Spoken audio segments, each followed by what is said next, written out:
Okay, Marco Potenziani, the video should be on and shareable. Okay, Marco, thank you. Spectators, we are still waiting. Yeah.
I bet you haven't been to bed, Julian.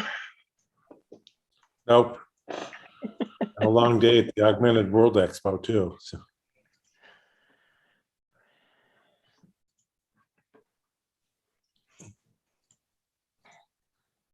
Did you learn anything good?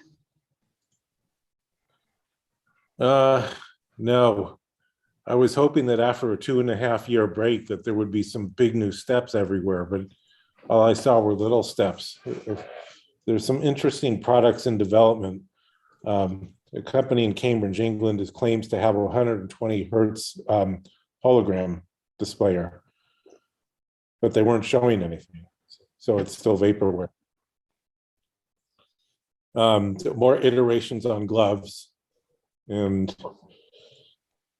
I think one of the things that surprised me was that the CEO of a glove company had never heard of VPL. Oh, well, was he alive when they were, had he been born when they were in business? Oh, right. Because they were gone surprisingly early. Yeah, well, you know, VR was still plenty hard to use back in the 90s. It was only people who really, really wanted to do it. So. Yes, been there, done that. You Do you too. remember Meta? You remember Meta, I who was don't. doing AR? Because they,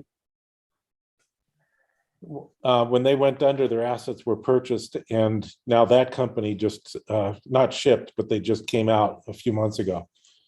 So that was good to hear. But there was nothing that knocked my socks off, which is what I was hoping for. Yeah. Don just asked to be promoted. Did somebody who can do that? Yeah, it's coming. Okay.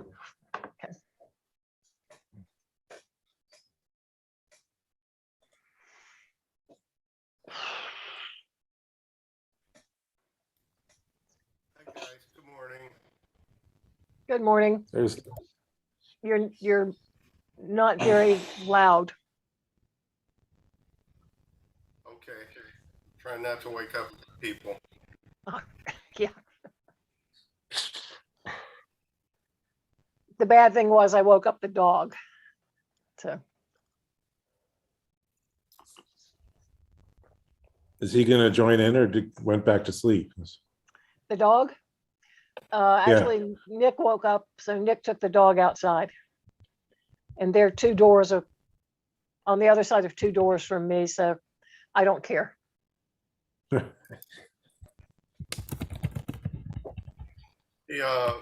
Marco, are you there? Yes, I am. I received your video, and I have also Okay. the video from Nicholas Polis that he sent it yesterday. So yeah, I have both of them. Great. Yeah, I updated the slides twice in the last half hour. There was 1 second change. Yes, I have it also the second version. Excellent. Has anybody reached out to Nicholas? Nicholas, No, I haven't. okay, I'll do that. I don't think we have his video. We sent it yesterday. Oh, I understand now. Okay, so even if he doesn't show up, we're okay. But it might be good to call him because if he's asleep, he won't be reading email. Yes, sir.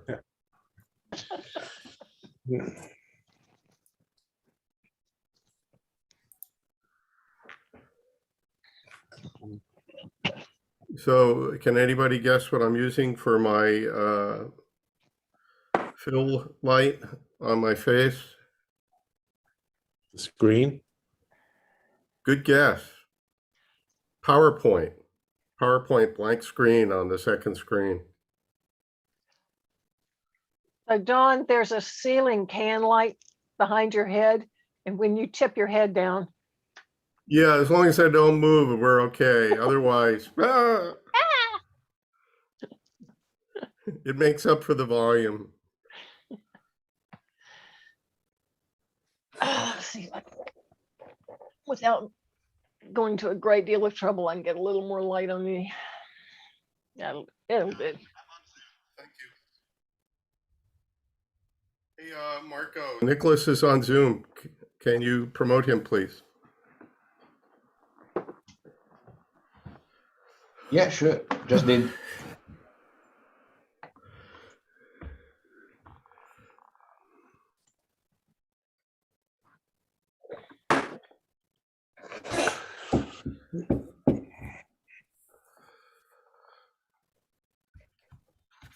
So, Mary, I was going through my. Good morning, Nicholas. How you doing? Good morning, everybody. Good, thanks. All right. Yeah. Mary, I was going through my personal SIGGRAPH history T-shirt archive, and I don't have any that are long sleeve because we're always meeting in LA and Puerto Viagra and stuff like that. So sorry I could not wear a SIGGRAPH shirt today, or otherwise I'd be shivering and chattering through the whole thing. So I'll try to find the right menu item on the SIGGRAPH history form to comment about that, and hopefully it goes all the way to Leona or somebody, The best long sleeve one I ever had was Dallas 86. Was that? Are you guys, any of you guys old enough to have been? Yeah. Yeah. Black with a kind of stylized cacti on it. There were orange and green and some other color. I wore it as over turtlenecks until I completely wore it out. So it would be a good test pattern for a call like this. I did at least before I attempted recording last night before I got so tired I couldn't talk. I did forget to take off my red and white striped shirt until I looked at myself, and then I said, "Ooh." Okay, So the trend cool. for the trend for tech So are we conferences ready, out here. Marco? Well, as usual, we will wait 2-3 minutes to have people come in, and then we can start. I'm starting. We already on YouTube, and I'll start the recording of the session now. But let's wait a few minutes to have people coming in. Very good. Thank you.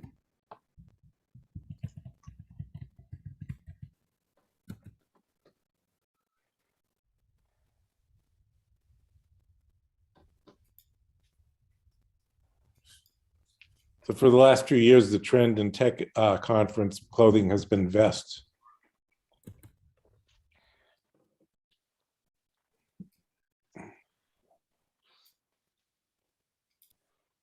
Is the word getting around that VR is going to be virtual?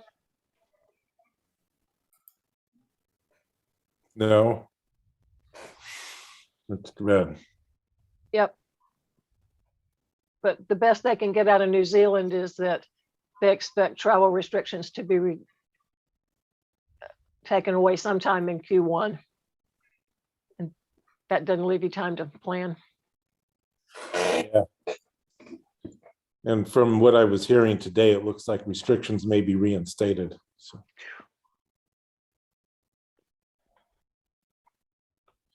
But one thing funny is I'd expected the vendors to be sanitizing headsets in between visitors, but they were being pretty lackadaisical about that.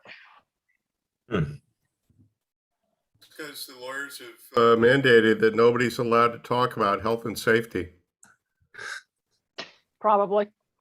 I was at a movie just before COVID where it had a 8.5 by 11 page that said something like hand printed.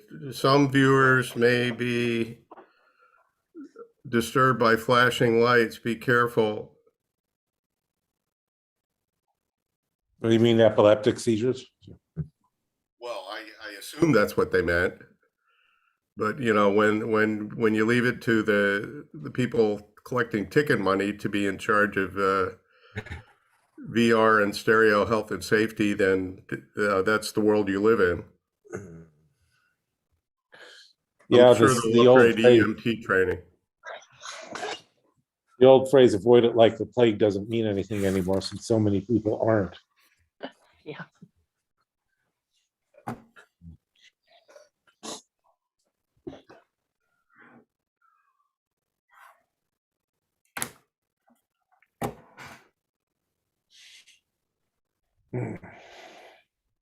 So, Marco, just a little more choreography.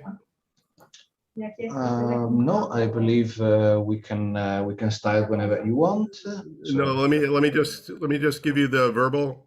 Mhm. So on the video that I sent, Yes. I go through the first 3 slides, and you can pause it there. Okay.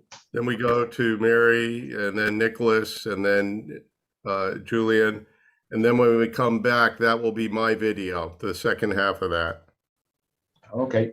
So Dawn, do you introduce me on the video or will you do that live? I'll introduce all of you by name and affiliation at the beginning, and I think I did that.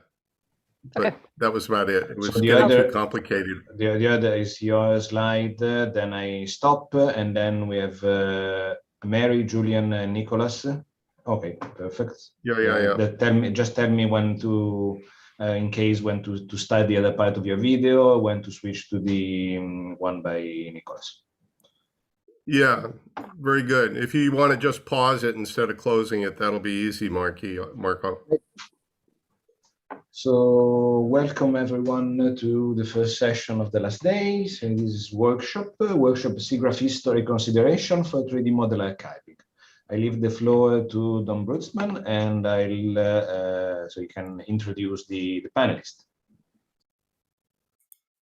Great, thank you. Thank you so much, Web3D Conference, for having this session today. And very happy, very proud to be here with some, well, it's easy to say esteemed colleagues, but the words fail me for how much I respect the people on this panel. And what we're presenting to you is something that we've been pondering for years.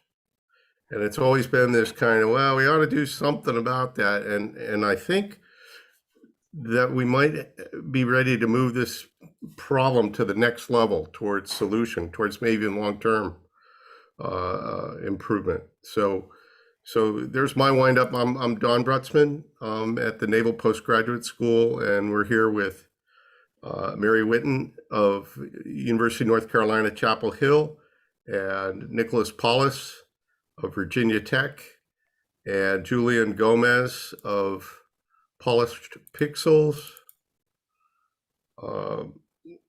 I hope our little screen is coming across there with the lineup. And so I'll have a short video introduction, and then we'll go right through each of the speakers.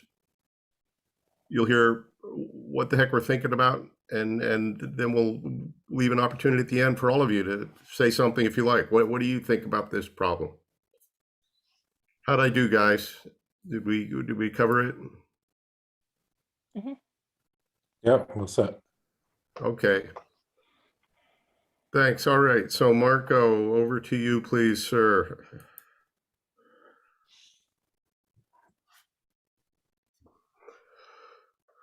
Okay, welcome everybody. My name's Don Brutzman. I'm here tonight talking about what are we doing with SIGGRAPH history, and we've got a really illustrious panel set up for you. Let's show you what we're really going to talk about here. Okay, there's our lineup, and this is an interesting story that we're going to go through tonight, because the conversation that we have distilled and presenting to you has been going on for years, and it's been speculative. It's been thinking about the future. It's been asking the obvious, like, well, why can't we do this? And it was triggered by this year's SIGGRAPH. Just a few months ago, the annual conference was virtual, and there was a reception called the Pioneers Reception. SIGGRAPH has, well, it's very politely phrased, the pioneers are the old timers that are around. And Mary Whitten, former chair of SIGGRAPH, and some of her colleagues presented, well, here's where we're at on SIGGRAPH history. Super stimulating, because a lot of folks had been around, knew what she was talking about, and were asking, what's the status? So here's the overview. SIGGRAPH is very deliberate about trying to keep track of not just the advances in graphics, but the ideas, the geometry, the theory, the algorithms, the pictures, the capture, the papers that describe it, and the education of new folks and old folks, and the art of how do we present it. And plus it's, at least when we're face to face, it's a couple of tens of thousands of your best friends after a while. So pretty amazing event. And so how the heck do you capture the history of that? Well, pretty tall order, but it's important, and they are making tons of progress. And that said, there's something significantly missing, and that is, if SIGGRAPH is all about computer graphics and interactive techniques, and I'd say most practitioners consider that video is a poor substitute for that. It falls short. It's not quite what we want. So we're going to explore the question today. How would we get to where we're archiving 3D models, that we're saving them, that we're showing what were they? How do we do it at this time? What was the advance? What's different? How do I interact with it? And there's some hard issues on that, but there are also some interesting opportunities with that. So we're gonna tease the problem around and look at it and say, can we get there from here? And what would it mean? So we have 4 speakers tonight. Mary is going to tell us, well, what the heck is the SIGGRAPH History Project? They've been working for a number of years now. They're making excellent progress, but how did they get there? What is working? What would it take to add 3D models?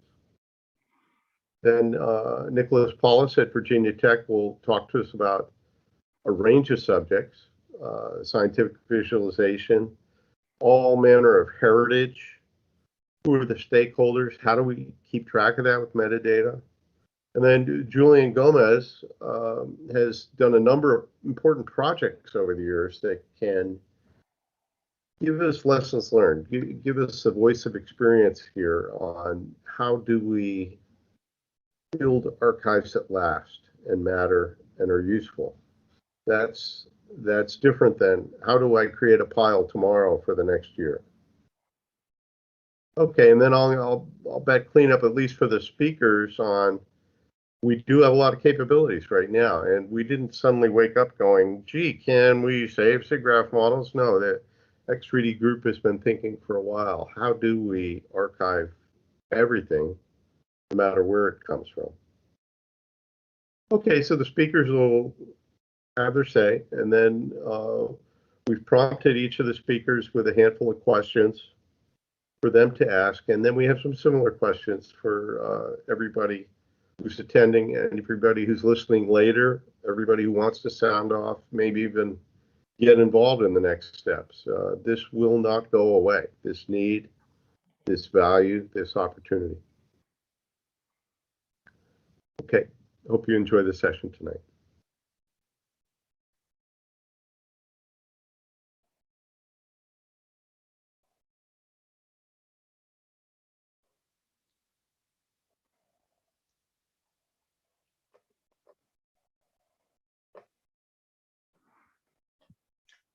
Just a sanity check. Can you see my slide? Yes, perfectly. All right, good. I'm Mary Whitten, and probably the important thing about me for this purposes of this is that I am chair of the SIGGRAPH History Committee. I occasionally go back in my old notes, and the first time I had a birds of a feather on SIGGRAPH history was 2004. So I've been thinking about this a fairly long time. Let's see.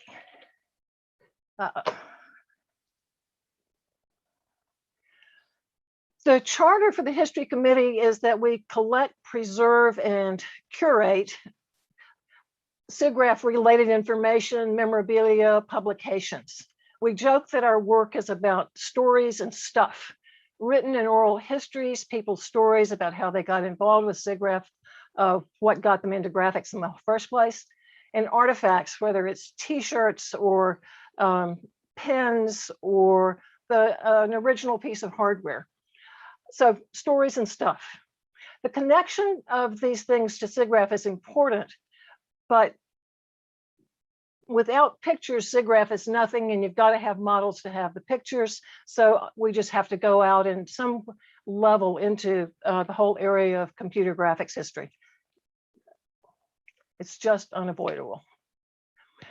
The audiences that we develop for vary from academic historians who write books and weighty tomes and do scholarly things, educators broadly, including museum exhibits, hands-on for children to get them involved in STEM, and an audience that just actually came home to me as I was preparing this was that we have an audience, particularly as we have compute resources, whether it be code or models that they can reuse. So CG researchers are another group of people we need to think about.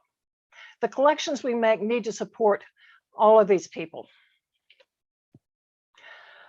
In a committee and of volunteers, there's always going to be the balance and what we want to do in building collections and creating history products. So the stories and the stuff, we have a number of oral histories. We have a big project in terms of making our data accessible to folks, that is the online archive. And that is amazing work that has been led by Bonnie Mitchell and Jan Solomon. They have very modest funding from for some students who do data entry and verification and programming for them. You can see from the list of topics there that it is wildly ambitious. It is a work in progress, and only some of it has yet been populated. But if you drill down into this and look at those headings, you realize that there's not a natural place for models to go.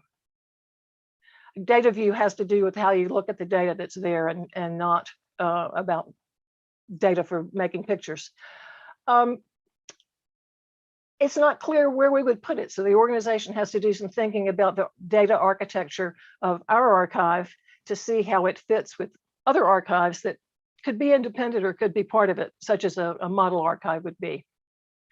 But we know models matter, 3D models matter, and we know models rot. So we'll look a little bit at what can happen to a model over time and think about what makes a particular model important enough to go into an archive. I had a great time. I went and looked at some really old models. And I decided that if there was nothing, people talk about how horrible programmer art is. Well, let me tell you, electrical engineering art is even worse.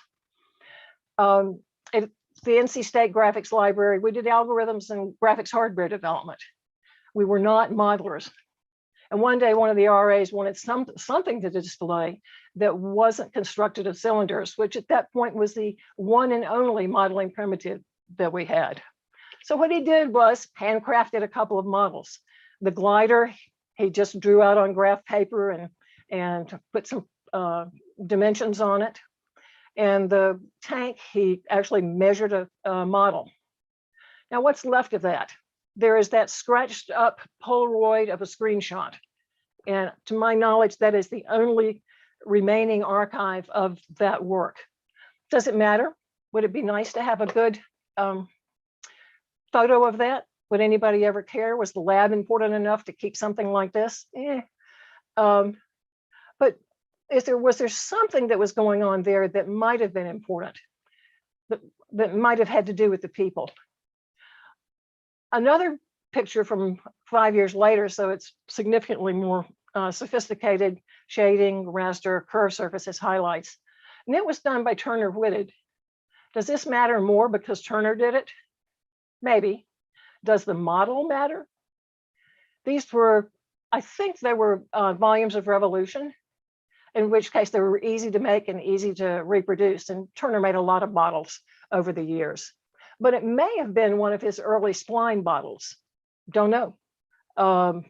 So it could be interesting, it could be not. I've never asked him, and it may be in his dissertation. But all those questions are kinds of things that curators have to ask when they're selecting materials to archive and where they're defining the scope of the archive and what will go into it. So let's think about the teapot. Of course, we got to talk about the teapot.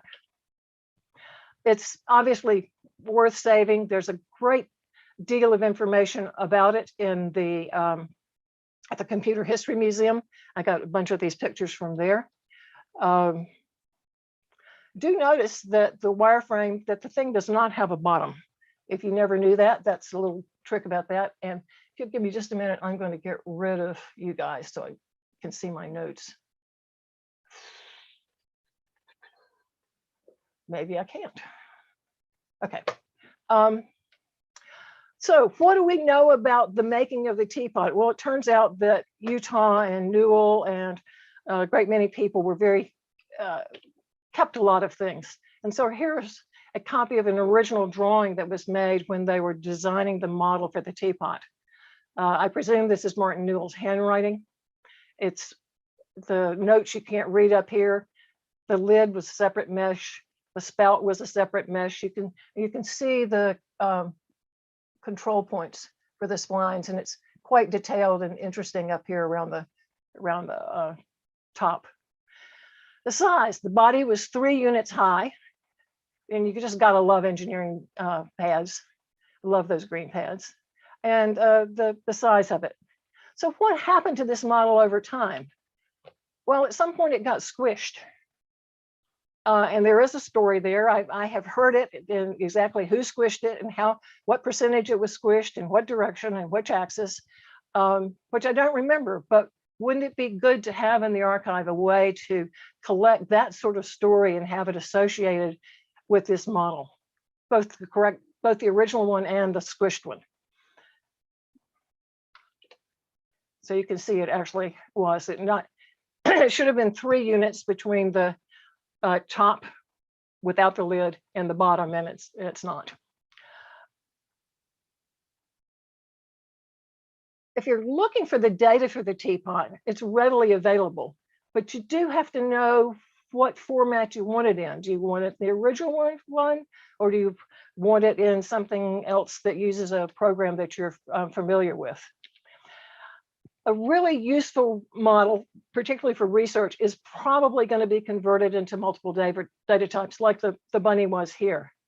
This obviously complicates the archiving efforts. You think about for voxel definitions of things, the data element may be a fairly long vector with model characteristics, simulation variables, and so on, recorded in it. It makes things harder. Now, I want to make a couple of points about models that are public or readily available, and about modeling with models that have come from real data. Volume rendering from 3D arrays of sensor data created a different kind of model than we had prior. And early on, there were very few data sets that we could use for research. One of the big public projects to generate data useful for research was the Visible Human. Important enough, obviously, that NIH and the National Library of Medicine archive it, and it's still well archived. And I went and looked at some of the data yesterday afternoon. These were and are public models, so use and reuse was explicitly encouraged, and that furthered the research. There were even conferences of people who had done work with these models, with these data sets, to bring them together and to help push volume rendering forward, and the medical imaging forward. So the public voxel data sets of real data helped accelerate the research progress. Real data has other advantages. What's good about it compared to toy data sets and models, consider the Boeing 777 model of 350 million polygons to that glider model from the lab in 1974. With real data, you have to deal with all of the things that don't get designed into toy data sets. You have the real size, it's likely to be quite high. The data is likely to be dirty, and you're going to have to figure out how to clean it up. The data formats and the data storage formats may be idiosyncratic to the data and to the application, the specific application that the data is running in. This is sensor data from a seismic survey.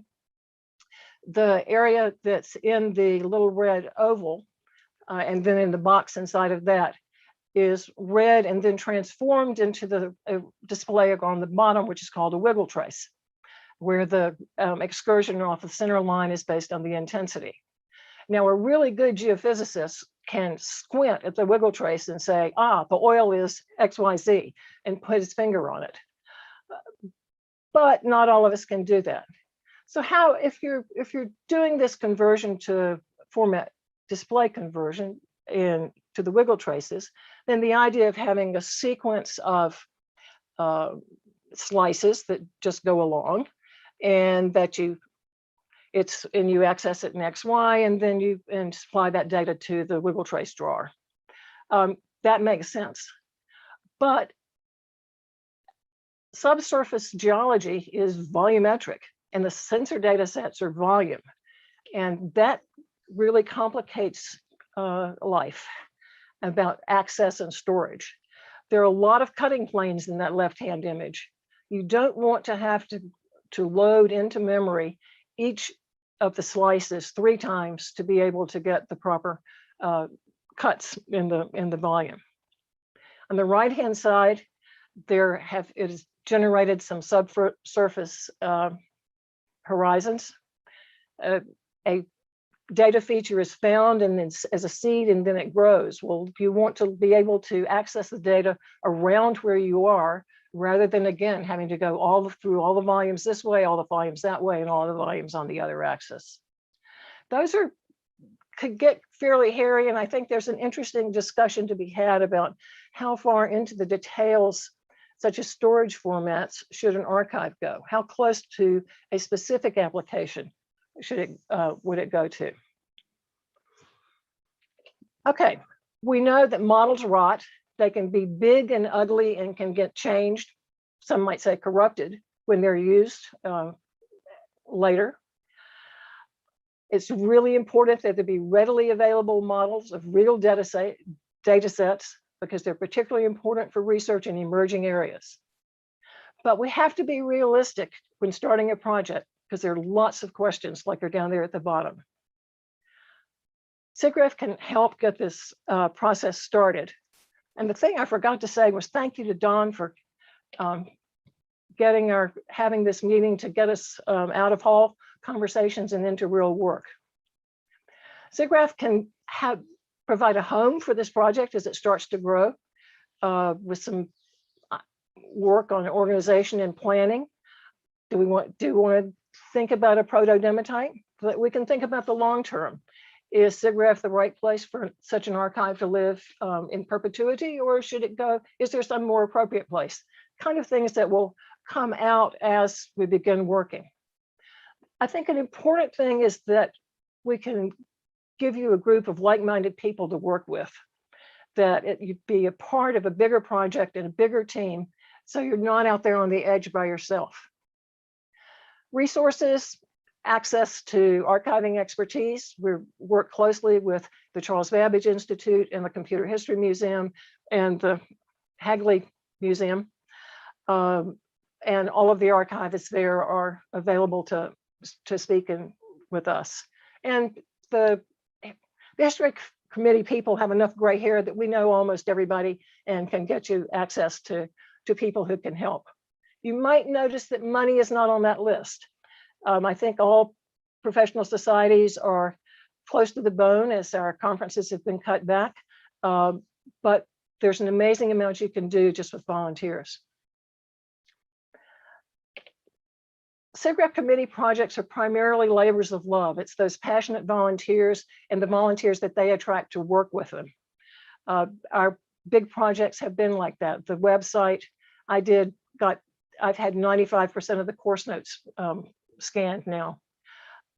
So the labor of love from volunteers who are passionate, and it's very clear that there are some of you in the Web3D community who are passionate about that. So we hope that the Web3D community will take the leadership on this project, and we will be there to help. Thank you.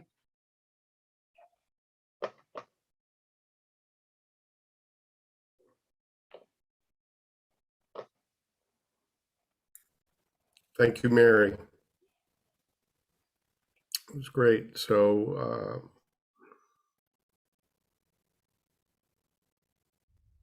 are we doing for our next speaker, Marco? Yes, thank you. Hi, folks. It's a treat to be with you here for a few minutes in this workshop and to share some perspectives on digital libraries and 3D model archives. And specifically, to start to think about what sorts of opportunities we have as a community to build kind of sustainable platforms that are durable, portable, interoperable for this really important content. And it's important for all sorts of reasons, which I hope we can kind of start to identify and parse out here in this workshop. So thank you. So we think about graphics people. We love pretty pictures, right? And there's museums for certain kinds of art. But in terms of graphics, we have a lot of challenges.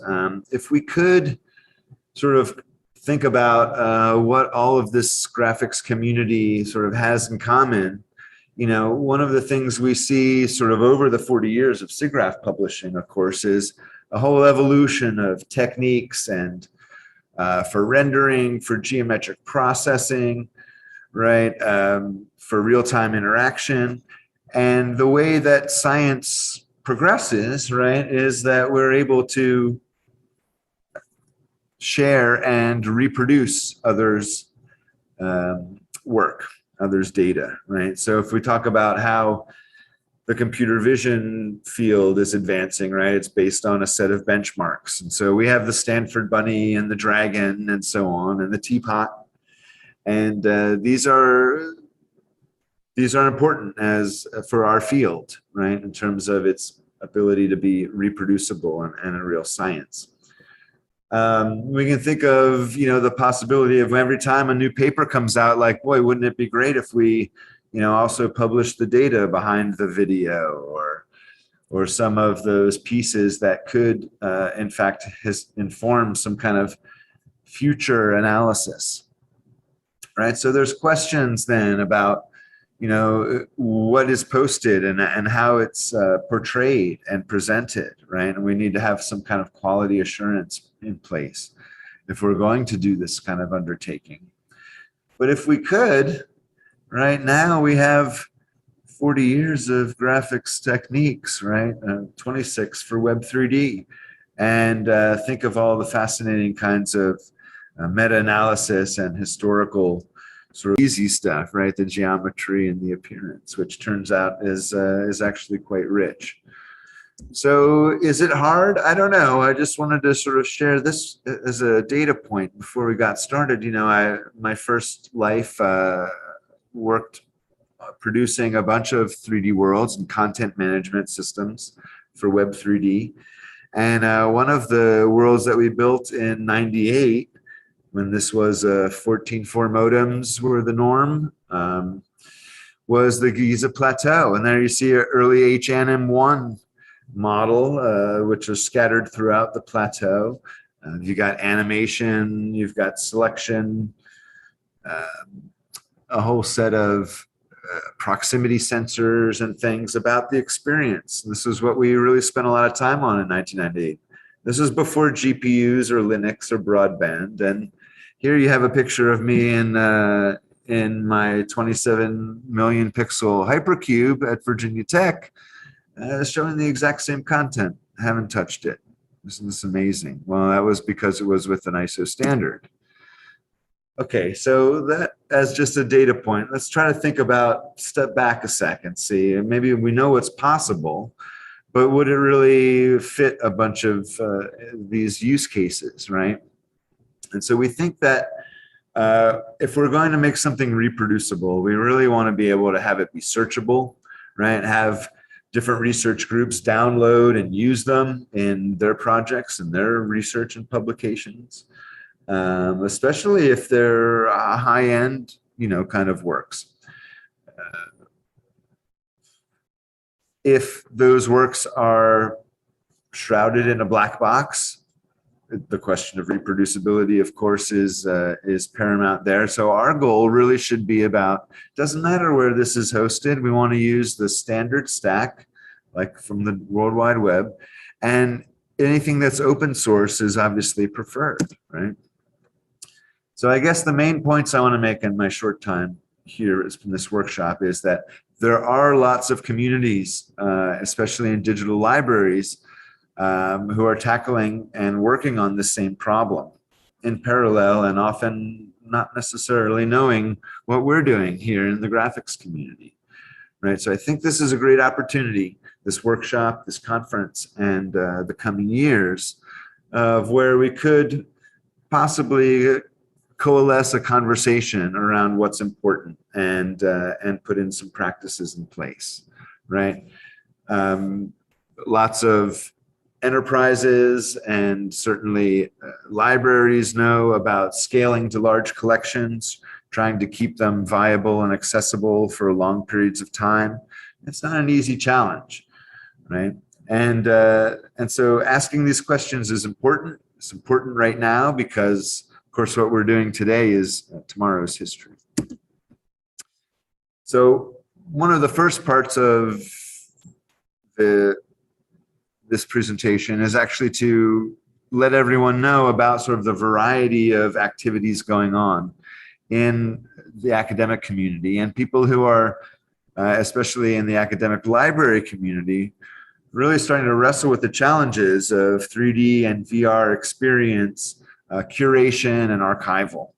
And so I share with you here some links to actually funded projects that were underway in the United States, at least, and I'm sure there are others around the world, really focusing on aspects of digital collections, what makes them successful, what makes them useful. We're working on the Virginia Tech insect collection. And so here we also have, you know, where the rubber meets the road and talking about moving the theory into practice and all the things that digital libraries, their potential could bring when we integrate 3D models with them. Okay.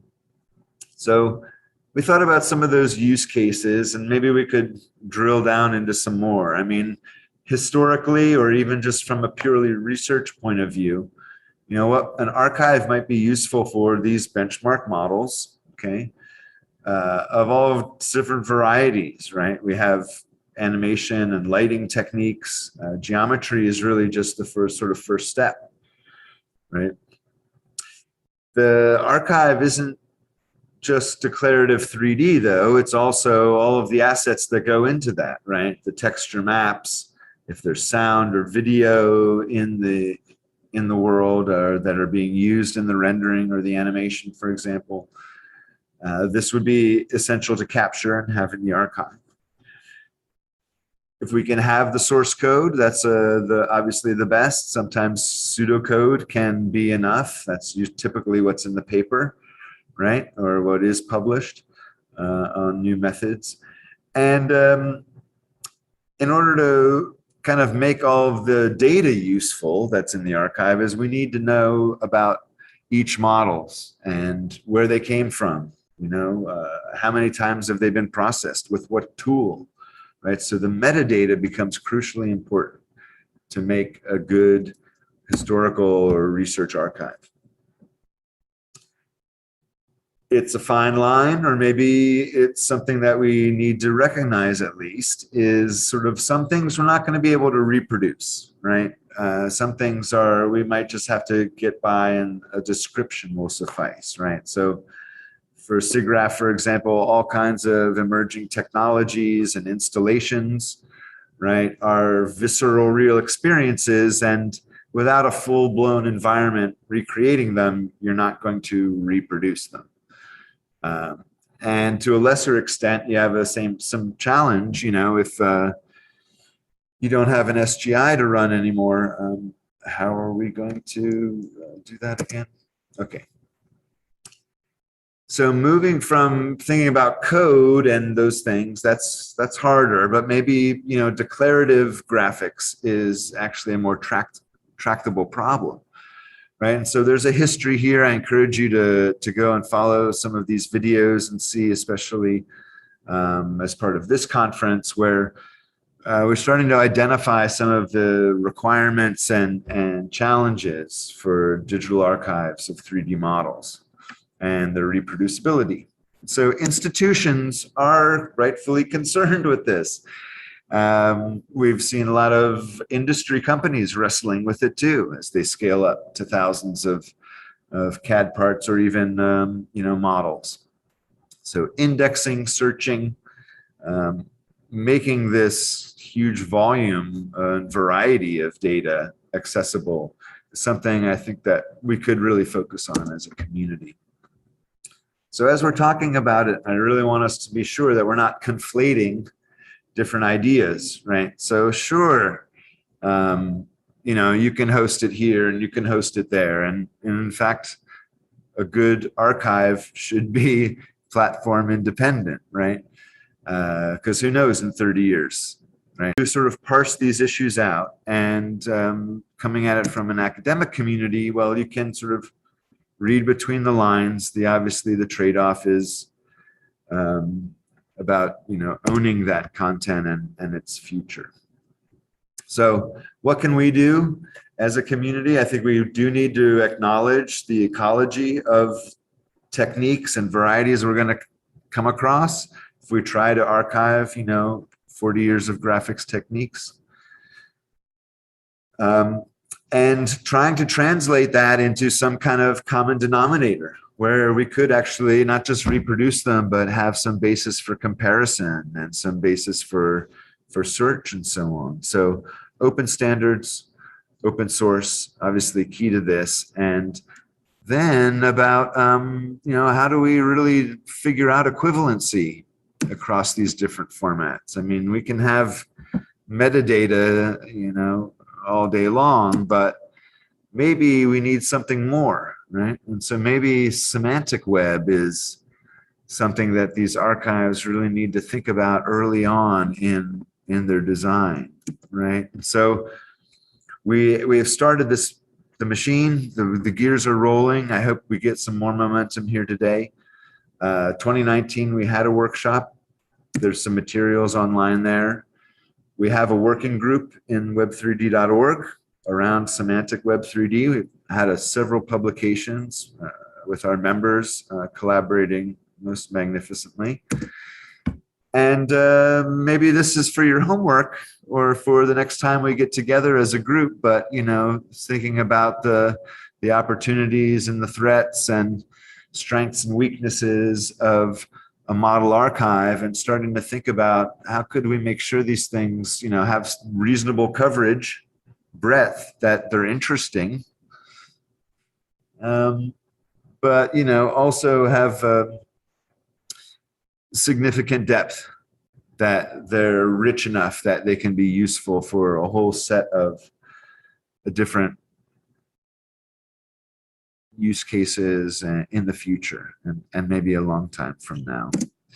So yeah, again, to reiterate in the last points, and thank you, I'm looking forward to the discussion, is that we're not alone in this challenge, and we should reach out and connect with colleagues who are working on the same problem. Multidisciplinary, hairy problem, wicked problem, but maybe through the kinds of procedures and practice that we have as a community, we can come to some good outcomes and build a platform for the future.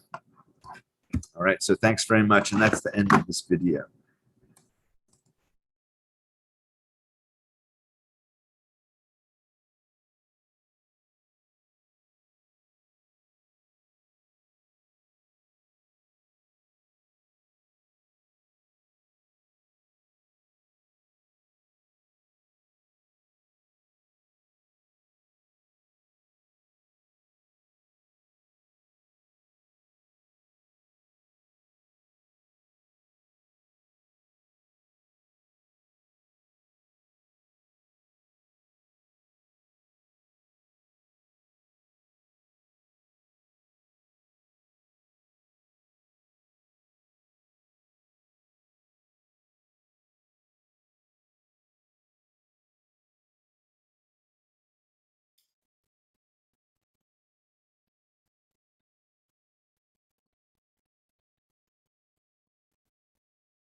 And your microphone too, Julian, please.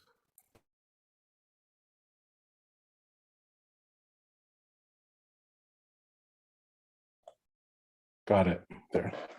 The problem with these split screens is you can't find the cursor. So just to verify that this is my title slide that you're seeing. Okay, so I want to talk about some case studies that I participated in.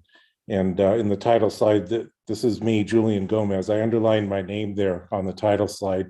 I wanted to do that to make sure you know it's me, because there will be echoes of what Nicholas just said in the things I'm talking about. So the first case study I want to go through is Lego, the L3D database, which I built back in the 90s. And the point here was Lego wanted all of their models and all of their sets, the boxes that they sell, and all of their bricks to be put into a database. This would form a central reference for whatever Lego does, because Lego bricks are the same no matter whether you're doing pre-press or playing or VR games or whatever. The issue was, how do you put 3D graphics into a database? Well, the first thing that jumps out at you is perhaps an OO database, which didn't work out because they weren't scalable. Trying to construct a data model using an RDB back in the 90s was just very clearly a nightmare. What I ended up using was this object relational database technology that had just recently come out. This one was called Illustra, which was purchased by Informix and turned into the Informix Universal Server. The idea behind an ORDB is that you have an RDB backend, but at the front end are all of these extensions in order to translate the OO from the client side over to what can be stored into the tables. This will become, why this relates to 3D, this will become clear in just another minute. The way that Informix implemented this was something called data blades, which was basically extensions. And we had to write a few of them at Lego in order to handle some of what was going on. For example, RDBs, as I said, don't get along with 3D graphics, and they don't get along with Lego. So with the data, we had to write data blades, which made basically whipped the Informix server into shape and made it accept our data. The way we did that, let's see, whoops.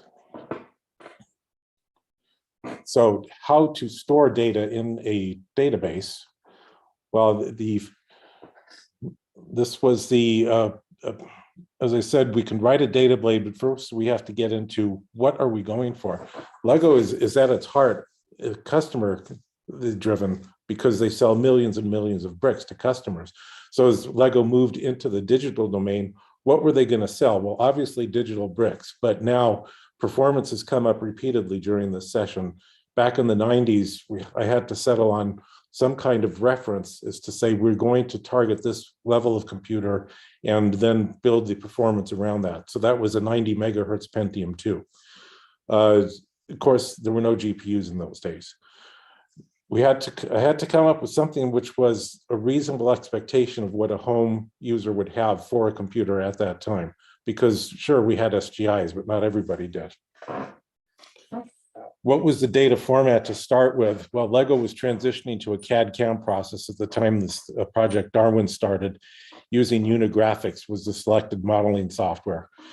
And one thing about getting Unigraphics data onto a personal computer is you don't. Unigraphics is NURBS modeling, and you don't do NURBS on a personal computer. The frame times are in the order of minutes, sometimes hours. But you need NURBS in order to do good modeling because Lego models down to 5/1000ths of a millimeter. And to do that, to do that precision on a personal computer is not going to happen. So the L3D ended up with a bicameral data format. Unigraphics wrote a VRML exporter, and the CAD-CAM data went off to the factory for molding. We used the VRML data as the core of L3D and then built around that. Why VRML? Because it's a standard. It was the only standard at the time. I wanted to mention IGES, STEP didn't exist at the time. IGES was a possible way of moving data from one place to another, but IGES is a can of worms. So what happened was, as the VRML came out of the Unigraphics exporter, it was split into little pieces, even more basics. So for example, Lego bricks are done with Pantone colors. So there was a color table for that. Some of the bricks could be split into cylinders and cubes because we're not going for the mold. We didn't have the mold data in L3D. We had data for making digital imagery. The first thing that comes to people's minds when they think of, oh, how do you 3D model a brick? Well, you can take a 1-by-1 brick and instance it. And that's quite true. In fact, that's how it's done in Unigraphics. But what those are called the family bricks, and they're only 10% of the product line, so that's not a general solution. In addition, we had to deal with this problem of dynamic uses of bricks. So in the L3D terms, a brick was some individual piece that Lego sold, but it then included things like strings and sails for pirate ships. And in some of the product lines, there was bed clothing and curtains and blankets. And there were many, many items that didn't even have studs at all, so they didn't fit to the 8mm grid. And even more, when you look at a Lego box, you'll see that there are many pre-press photos around it, and they have different configurations of these dynamic bricks, depending on whatever the photo is going to have. So what happened is that these bricks required multiple instances of their nominal geometry. This had to be accounted for in the database. To access the bricks, this is back in the 90s, remember, so queries would come in generally written in SQL and some kind of data would be returned. But we had the advantage of the data blades, the extensions to Informix Universal Server, which let us do the kinds of data we wanted. So although the query would come in SQL, the database would take elements from the different tables and reassemble a VRML file which described that brick. And so this was done on the fly for reasons that'll become clear in the next slide. One of the issues that we dealt with was language. Whoops. Yeah, Lego's a multinational company, so languages, dozens of languages were present in the company and needed to be accounted for in using the database. So one thing, again, another data blade where you could sketch a picture and then say, find me something that looks like this. And the idea was every brick had 8 standard renderings from weld to target image was characterized into a vector. The database did same thing for all the standard reference images, and then did some vector searching in order to try and return candidate bricks and models which looked like the sketch. And of course, there was no text in this. It was just a sketched image. And of course, there was no language because pictures just generally don't have any language to them. The architecture to accomplish all this, well, going back to the 90s, there were, computers just didn't do 3D graphics very quickly. And being Lego, we needed very high quality for some applications, such as rendering a movie. And we needed very low quality and renderings for things like VR and games. So what happened was the architecture of L3D had to reflect the fact that you were accessing a certain level of quality in the data. This was pretty much defined by the sort of general overall applications, as I mentioned, for example, rendering a movie or doing pre-press or doing some kind of conceptual explorations. Beyond that, in real life, most of the software we used did not work with VRML. So there had to be ways of storing data which met the criteria in L3D, but were actually in some kind of native format, for example, Alias or Wavefront or et cetera. This is back in the days when Alias and Wavefront were separate companies. So I ended up designing a 5-dimensional indexing scheme into L3D. The first of them being this overall application, which was called a level of representation. The second was the DCC application, Alias, Wavefront, whatever. The third was a level of detail, and this was a standard LOD chain. The fourth was what I was talking about with these dynamic bricks, which was, you would say, I need a string, but I need the string in this particular configuration because it's going to be strung along a pirate ship, as opposed to being used in some other model. And then the fifth was dynamic usage, which was referred to things like, suppose you're building a house out of Lego and you're working on the front wall. Well, you need to be able to manipulate the individual bricks. The back wall can be replaced by one polygon with a texture map because you're not working on it. But then as you rotate the house around and work on the back wall, they change roles. And so the geometries need to be substituted so that the front wall becomes one polygon with a T map and the back wall now has individual bricks. So this led to, as I said, a 5-dimensional indexing scheme into the database. Now, one thing important is that some of the entries in the 5-dimensional matrix could point to the same pieces of data, because after all, doing the CAD modeling was pretty expensive, especially since we had to start within the Darwin project. We started with a team of unigraphics engineers who then would work their way down, defining all of the different entries in L3D. So it was pretty expensive. If you look at the image here on the screen, you'll see L3D had this core. As I said, that was VRML. And as you go up and down the core, this is the level of representation, the overall data quality. As you go radially around the core, this was the DCC application. And as you go out from the core, this is the LOD chain. And because we don't have good ways of visually representing 4- and 5-dimensional objects, I didn't do that in the model.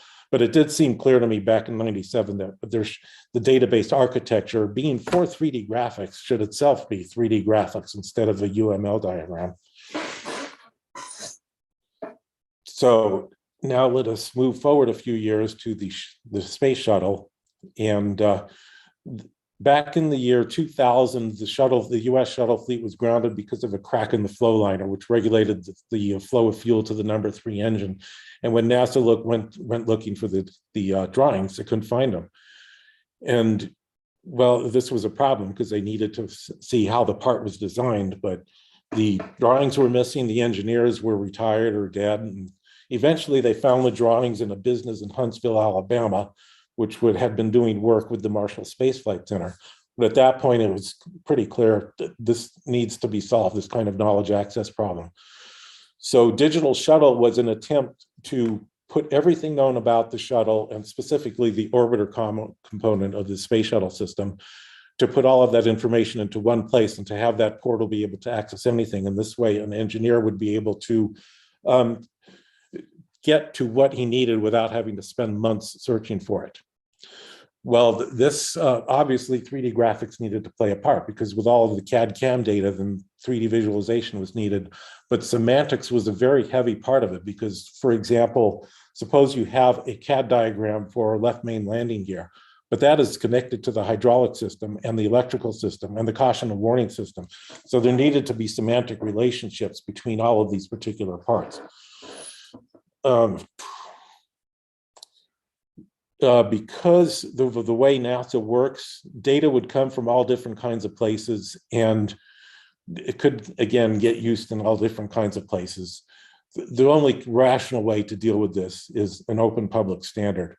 So part of the specification for Digital Shuttle said that it had to be a public standard. And this is not a, surprisingly, this was not a general NASA requirement, but just ECS. And ECS was the part of NASA called Engineering Complex Systems, and it was specifically focused on safety, because the ability to transfer information between different departments was considered to be a safety issue. After all, if somebody leaves something out of a little part and then you send it soaring into space at 18,000 miles an hour, it can turn into a big problem pretty quick. Let's go forward a couple more years to the Art Institute of Chicago, and they wanted to create a department which archived architectural CAD models of famous buildings. And so the intent was to have workstations at the museum where you could sit down at the workstation and fetch an architectural CAD model of a building and then play around with it using the same environment that the architect did when the building got designed. And they had, so they did have some of these workstations around, and if you wanted to explore, you could, but they also had an effort to go on and reconstruct historical buildings, because something put up in the 1930s, like the Empire State Building in New York City, there weren't any ACAD systems around, right? That was done from conventional pieces of paper, but it'd be interesting to a museum to have this kind of data available. One thing about the Art Institute of Chicago is that they are a museum, and they had museum level requirements for longevity. So, for example, a blatant statement was, if it works now, it still has to work 20 years from now. And this gets back to the same old subject, is whatever data you had defined, you need to be able to access it again. And so the Digital Archive for Architecture was based on X3D. As I said, there's echoes of Nicholas in my talk. So those were some of the case studies I've worked on. I wanted to make some comments about handling models commercially. As we know, there are plenty of vendors. Viewpoint started in the early 90s. I don't mean to leave anybody out on purpose. It's just that there's a whole bunch of vendors. Besides vendors are the studios. We know that the studios do asset management within the studios, because it's the only rational way to handle a big production these days. And although all of these are internal, so we don't really know that how they work, and of course they're proprietary, it's possible we might see studios trying to monetize their technology in the future because they've put so much effort into the engineering to build those systems. And then a final comment about taking care of your people. Vendor lock-in, as you heard in Nick's talk, it was a big problem, especially in the CAD industry, because the CAD vendor's attitude is use our software.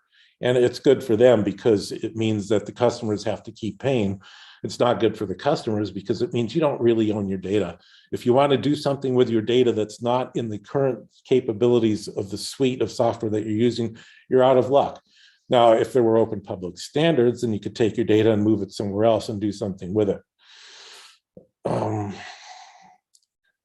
The other thing is the lack of support for standards, and this is one place where I'm going to actually read my bullet points in order to emphasize it. I did a study back when working on Digital Shuttle as to all these online 3D vendors, because they were literally coming out of the woodwork. Identified more than 30 of them in 2002. None of them were used open public standards. Everybody did things their own way. And a few years later, they were all gone. So I'm just to be blatant, I'm directly intimating that the lack of enabling your customers through open public standards is going to eventually inhibit what you do. Thankfully, here in the academic world, this is already recognized, but I've spent a lot of time working commercially, and I would say it is not the case. This is universally recognized.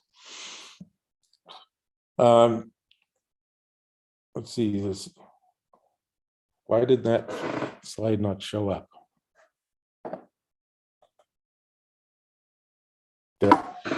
Okay, so I wanted to make a few comments about what comes next. After having done these large-scale databases of 3D in the past, what comes next? Because technology has moved on, we don't need to stick to the same old way of doing things. And one thing that's clear is that we want to move to a knowledge base and not just a database. And in order to do that, we need to introduce semantics. Because why is this, the stories that were brought up in Nick and Mary's talk, there are all these stories, and these aren't just things that you store in a database. Sure, you can store text or video, but you want to have the semantics behind it. It's like, why did this happen? Why did that happen? And these are integral parts of the history of computer graphics. To going further on from that is that imagine that the complex knowledge base that you built is itself a computer graphics problem, so that instead of using, say, SQL or GraphQL or whatever, Sparkle queries into the database, you use interactive computer graphics to manage that information, and likewise to display it instead of having rows and rows of printout on your screen. What happens then is this kind of idea is different from the way IT typically handles it. So the whole notion of managing your knowledge base itself becomes a research issue. So a knowledge base is a reference for research, and managing it is research likewise. All right, thank you for listening. And now we go back to Dawn.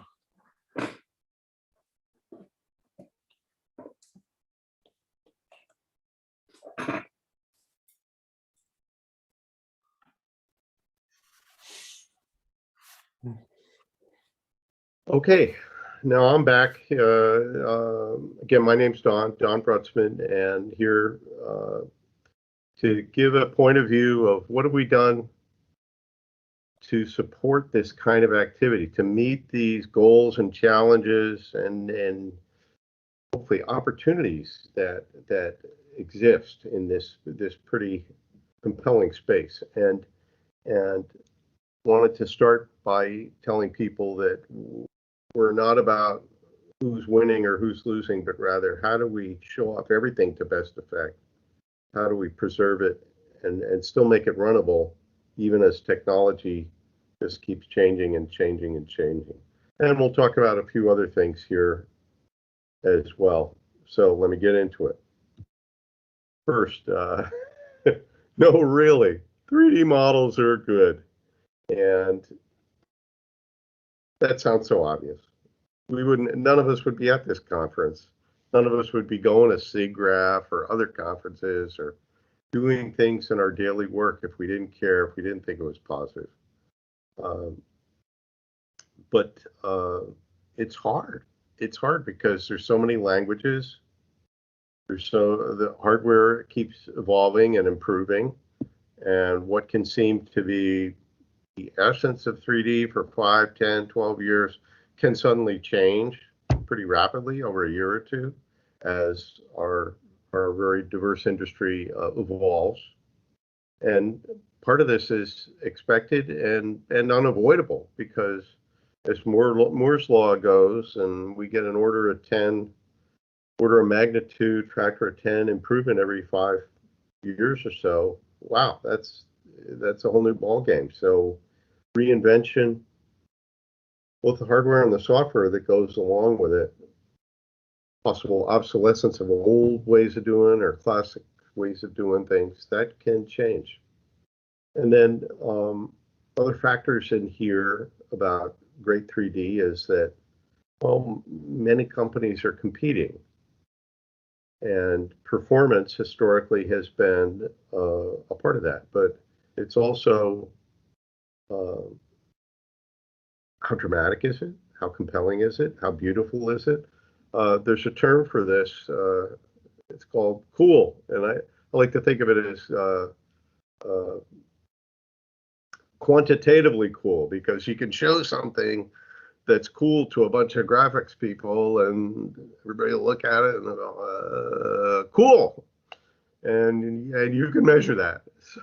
So how do we keep going even when these different factors and forcing functions are trying to split us apart or keep us partitioned and separate? And often the vagaries of what are we doing and how do we get it done can hide the novel contribution of what is the essence of something new, because it's wrapped with whatever the technology du jour might happen to be.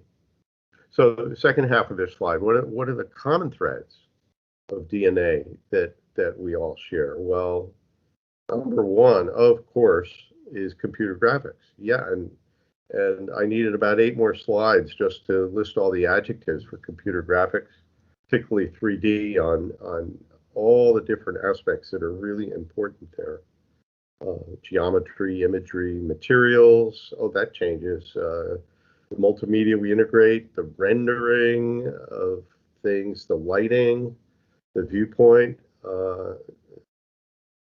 Takes a few years sometimes to realize it's not just my model and the rendering and what is it, but it's also how am I shining lights on it, and how am I looking at it and getting to it from different, and how is it behaving, and just when you think you got it and you're a virtual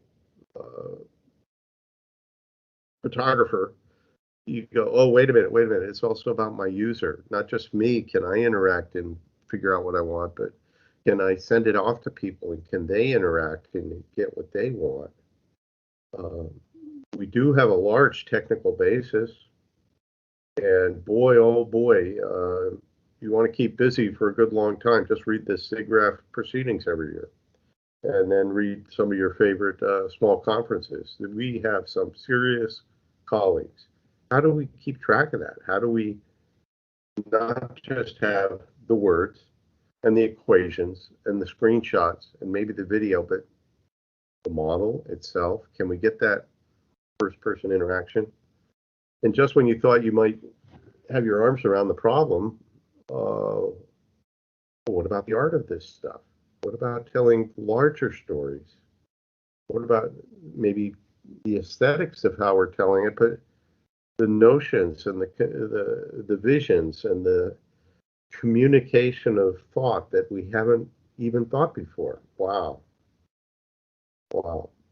And then toss in one more thread. I was searching on the digital library and found, geez, some Ira Cotton. Ira, if you're out there, I'm keen to talk. But he posted in the very first SIGGRAPH about standards, and could we share our graphics over the network? Could we do stuff? So we have a lot of good models, and we have a lot of common ground, but we do have some of these factors that are pushing against one big happy family of 3D. Okay, so next slide. I'm elevating this right to the top. I don't think it's enough to say we got the 3D right and the interaction right, but we got to keep track of it. And boy, that's something you learn pretty quickly from archivists, from museums, we had a stellar panel on online cultural history. And if you don't have the metadata, you can't keep track of what it was. Who did it? Who said it? Why was it? When was it? Where was it? What was it? How was it done? Can we know what it is we're looking at? And perhaps my favorite slogan here is from Jim Hendler, one of the leads in the semantic web business and the semantic web strategy for the web, and that is, The answer to your question is the response to your query. Oh, how interesting is that? Because, well, okay, I have a question. Well, let's type it in. And search works, seems to work, gives us 10,000 responses to any question. Well, we don't look at them all, but we have the first 10, maybe 20 work, then we'll find something. Okay. What happens when you don't get the answer? Or you're getting different answers, or you're getting noise? Oh, that's not search not working. That's telling you, that's the problem talking back to you. You don't have the right metadata. It's not out there. It wasn't recorded. You don't have the vocabularies, the terms of reference, the essence of what is it to tell what is in a model. How can we find it? For 3D, there are some special characteristics. What about the shape? A lot of folks doing shape recognition these days. There are some model archives, 3D model archives, but can we search for shapes across more than one archive at a time?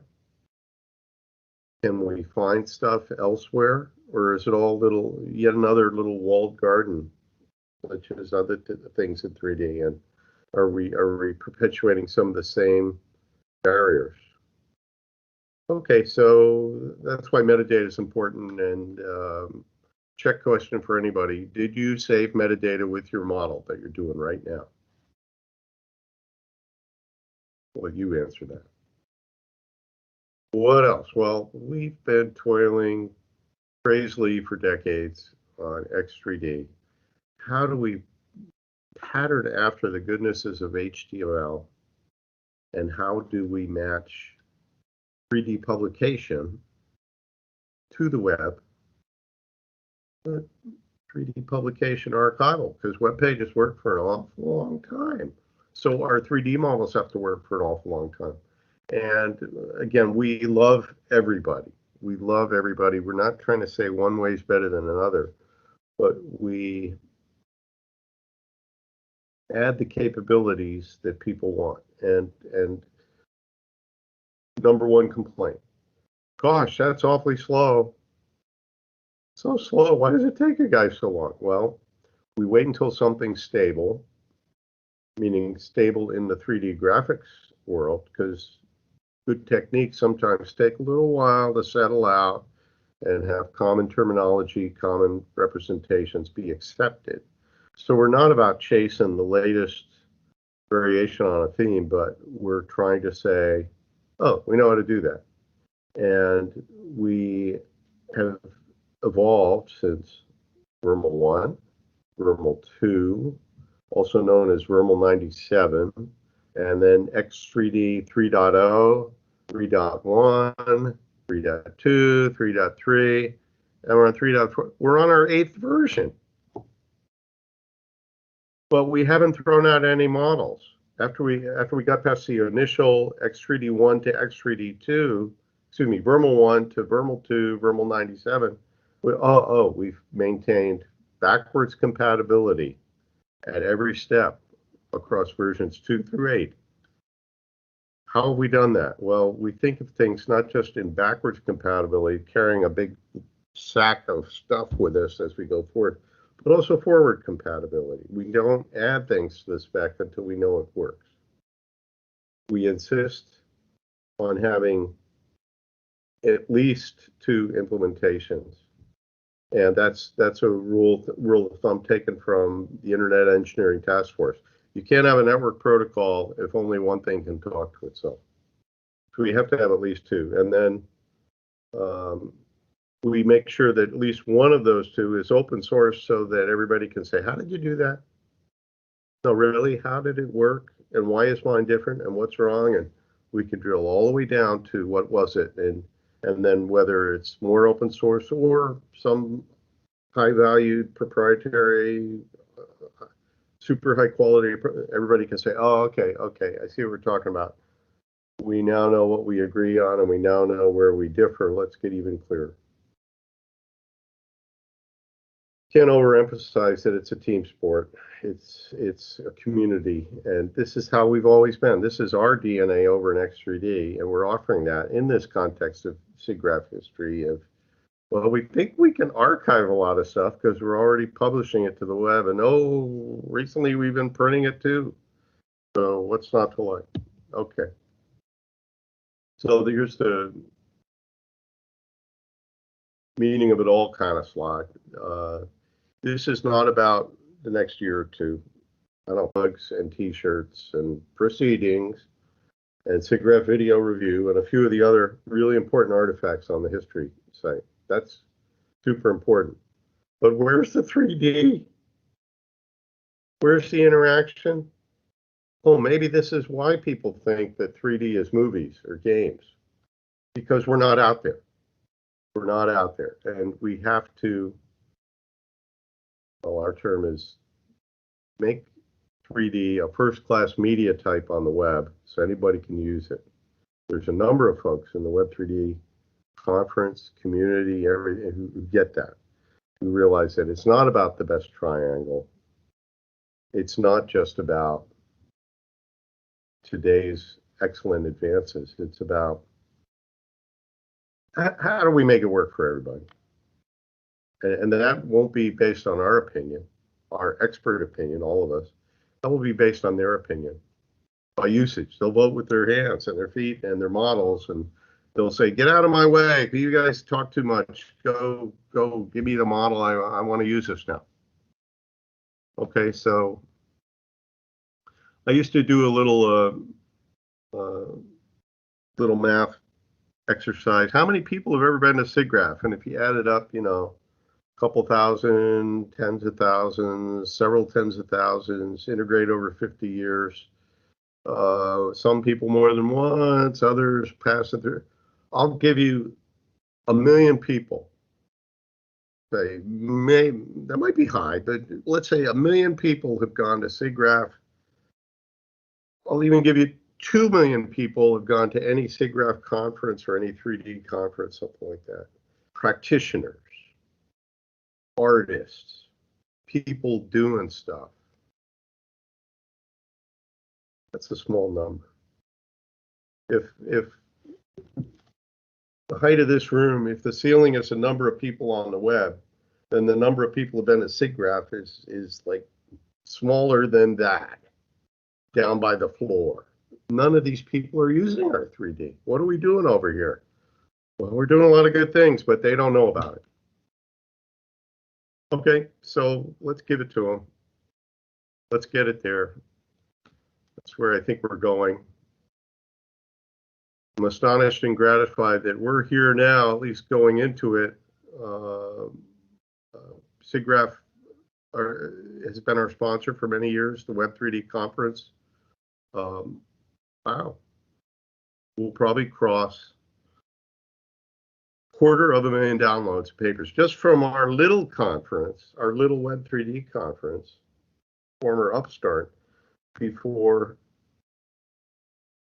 next year gets too far along. And thank you, Team Italy, for the huge efforts this year, taking us into our second quarter century. Wow. I think we're running out of excuses not to do SIGGRAPH history. We need to go there. Okay, we'll finish up today. There's my pitch. Let's just do it. Here's the rest of the panel lineup today.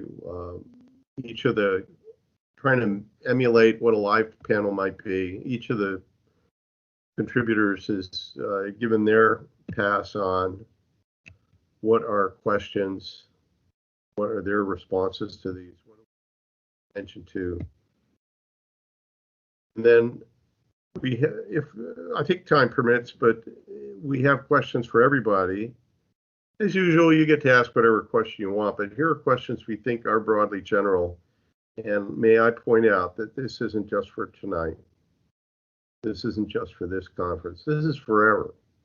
These questions about SIGGRAPH history, how do we save 3D models? How do we get them out there? How do we get them out there where they won't go away? Those are perennials. And we welcome all opinion because this is how we got to where we are today. I thank the other contributors on this panel for really stimulating dialogue over years, but also over the last month or two since the pioneers meeting of, okay, let's get serious, folks. We hope that we've queued it up for everyone and looking forward to further dialogue. Okay. Have fun with SIGGRAPH history.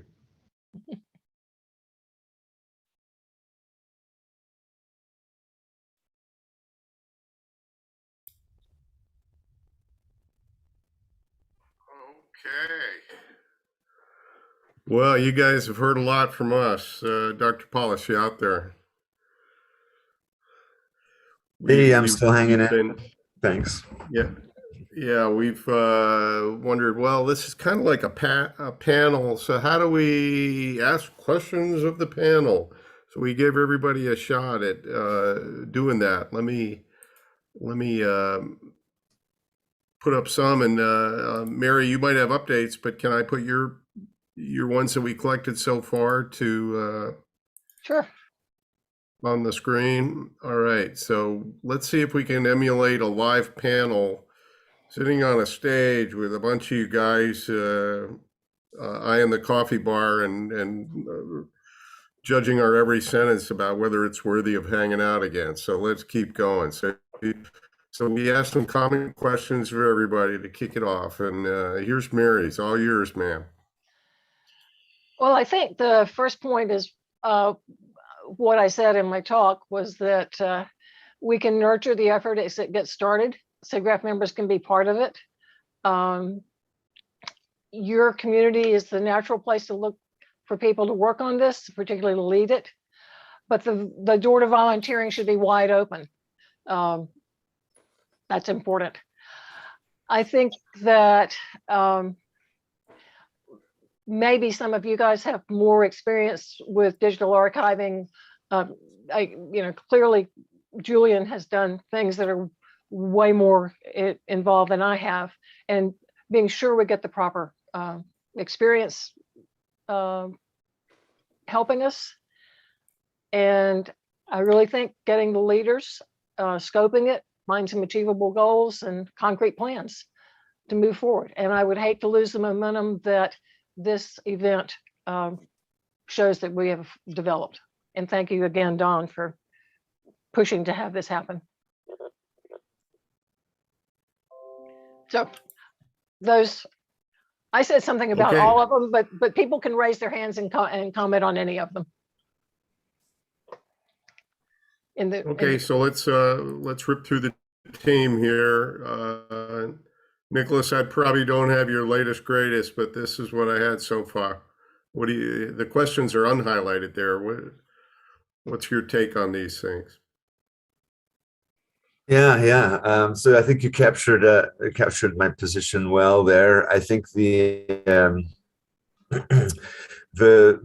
danger, of course, is of course we can do it, but trying to boil the ocean won't necessarily be a good strategy. I think I want to bite off things that we can be successful at, and so scoping. We identified, already got a good laundry list of sort of lots of different assets and ways of thinking about it, and maybe setting those up into even a roadmap, right, of what kind of assets and when. Maybe we could start to work on by getting like those sort of lowest hanging fruit kind of scenarios.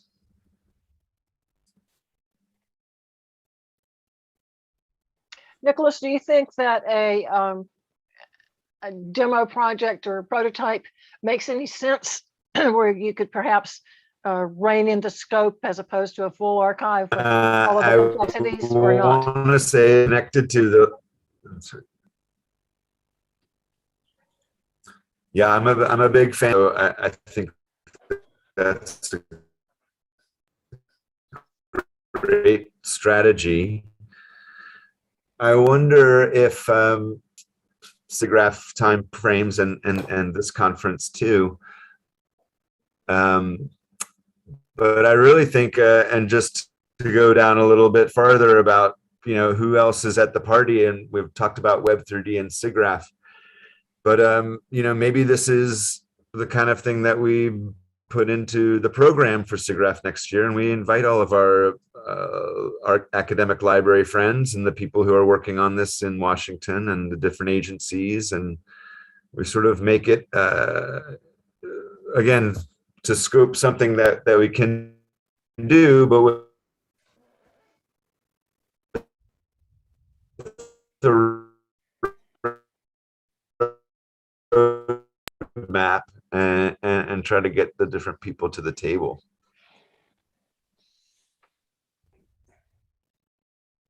Yeah, no, let me build on that from our chat. Nigel John was with us, might still be, but Nigel pointed out that Eurographics shares these imperatives. So as several of you have observed, we're not alone. And these are important shared imperatives organizationally, which means we can blame somebody and say, hey, your charter says you care about triangles. What are you doing about it?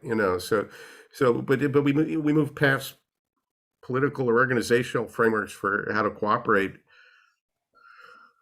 to maybe the end state, like you're hinting, Nicholas. Well, yeah, if this is part of SIGGRAPH, if it's part of Eurographic, why wouldn't an author in one of those things say, hey, okay, I'll give you my paper, I'll even give you my slides, and I'll let you keep my video, but what I'm really talking about here is the models. Why aren't you saving that? I want to publish an archival model, and the conference should be going, well, yeah, I guess it's not just history, it's us. It's what we do. Why aren't we sharing our models as we go? And because that's when the freshest, the best tasting triangles are right there. And we say, we knew how to interact with that too. So I'm just wondering if we're creeping up on the threshold of not some magical place where all the museums are perfect, but rather, this is the new normal. This is how we cooperate. This is how we communicate with each other. This is how we share our work. Yes, it's an interdisciplinary problem. Because I wanted to throw in my answers to these questions, and I actually think the first three questions are one question, because Eurographics has come up many times, but there's also historical stuff like 2 versions of NCGA and Nicograph. So really, if we're going to address history, it should be all of the history. And then, as I mentioned earlier, I'm looking at knowledge base rather than just database. And so this means that the KM people would need to be brought in. And then library science museum people, they've been addressing many issues for hundreds of years. We're moving into the digital domain, but if we could move plastic bricks into the digital domain, we can certainly move 3D models in general. And one other point I was going to point out is that whatever we do, Nicholas said something cute, which was today's work is tomorrow's history. And because we're working in the tech field, is whatever we do today, we probably can't envision what's going to be like in 10 years.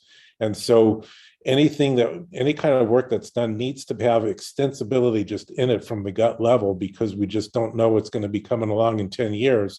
And likewise, what comes in 10 years is going to be history in 20 years.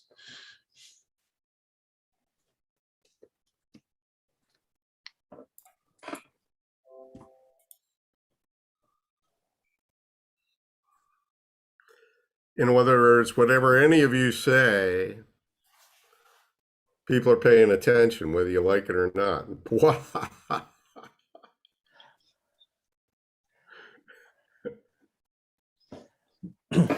Okay, well, yeah, let's rip through this. I think I said most of all this already, but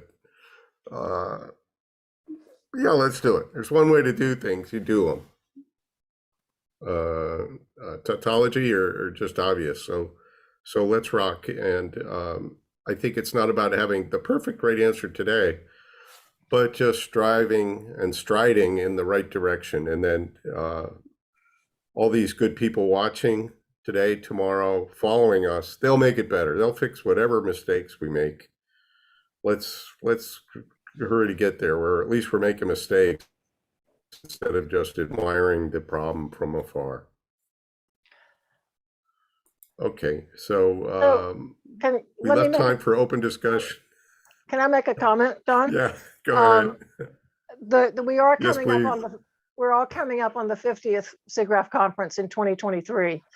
So, you know, there's roughly 18 months to try to get something together, and announcing something there would be really cool, if that's not too compressed a time frame. But I challenge us. Because I think that we'll have the online archive will be in good shape by then. It should be exciting in terms of what we have looking forward, which this group has the chance to do because the present is history, as well as looking back at some of this stuff. And finding that 1974 paper is marvelous, brilliant. I got to go read it. And I actually have a copy of the proceedings. Cool. That sounds great, Mary. And we had another comment from Nigel earlier that was fascinating. He said, well, what about medical models? And if we had the data and we had the algorithm, well, what if there's a new algorithm in the future? And we could compare those and say, did it get better? Or did we diagnose something that we couldn't before? Maybe we can even find treatments. And I think it boggles the mind if we consider the possibilities. It definitely taps each of us on the chest that let's get going, let's get started. Nicholas, you call it. I think it's not about the best triangle; it's about saving it. Fabio, please.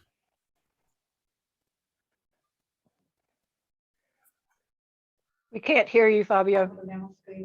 You're muted, the same button. Nope.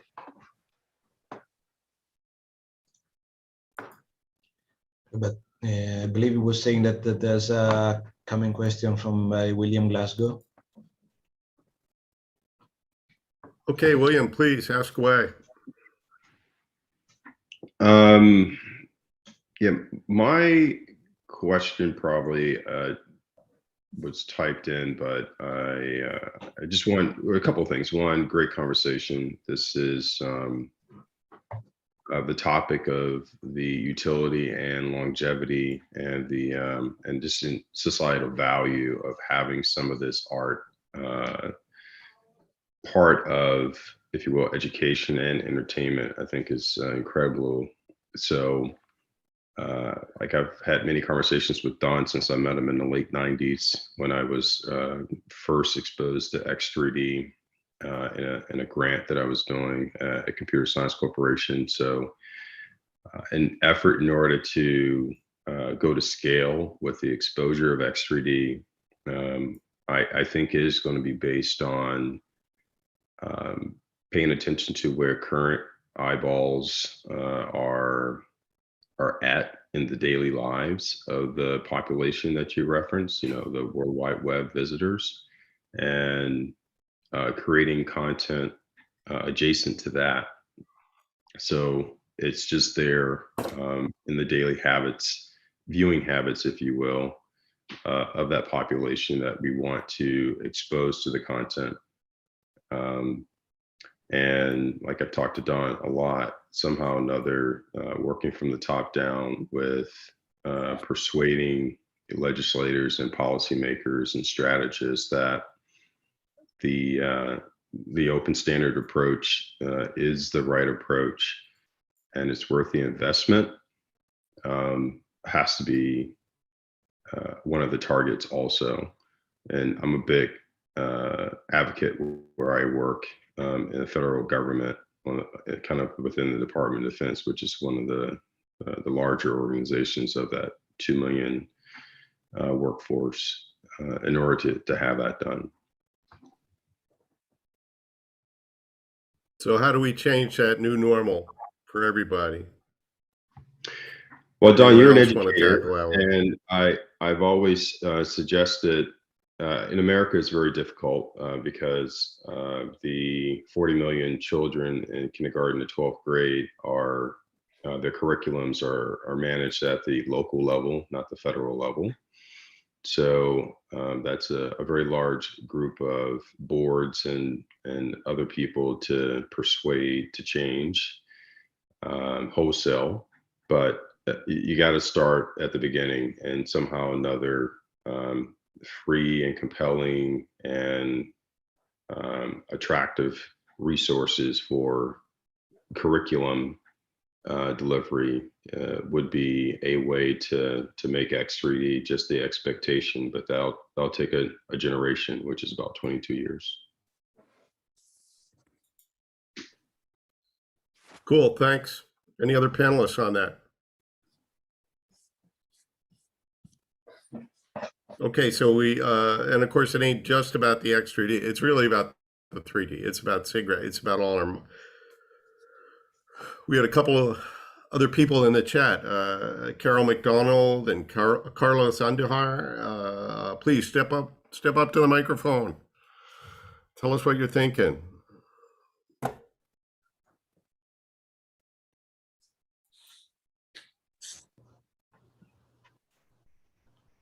Hello, can you hear me? Yes, thanks, Carol. Yeah, I'm awake. Not easy on the last day, I'll tell you that much. I was thinking that, you know, we were also looking as to who we could get involved, right? I mean, I know I tried once on this one for the fashion, but perhaps we didn't appeal to their side of having their historical fashions kept, and how are they storing that? And now that we're going to digital design and to digital tech packs, how do we help them along? Because as far as I can tell, everybody wears clothes. So I think we need to bring it into some everyday event. You know, not everybody plays with Legos, even though, you know, being an engineer, we definitely did. But I'm just thinking that, you know, if an archive of like historical fashions, I mean, could we do and everybody eats food and beverages. So how do we get food and fashion out to where we can do archives, right? Everybody's taking all of this data on, this is my best meal, right? What if we archived what food was popular? What if we, you know, I mean, just, you got to get back to what people have done their entire lives, right? They've worn clothes and they've eaten food. So that's kind of my, even when I try to explain things, you can always go back to, have you made a sandwich? Have you eaten? Have you made scrambled eggs? Have you, you know, and people go, yeah, I get that, right? And that's pretty universal on how you get people involved. So one of my thoughts is maybe for archiving, we help them archive, and we don't try to go to what's new and current, but for that industry, you know, it's very important to know what's been documented. So we help people document an everyday life. So that's my thought on that one.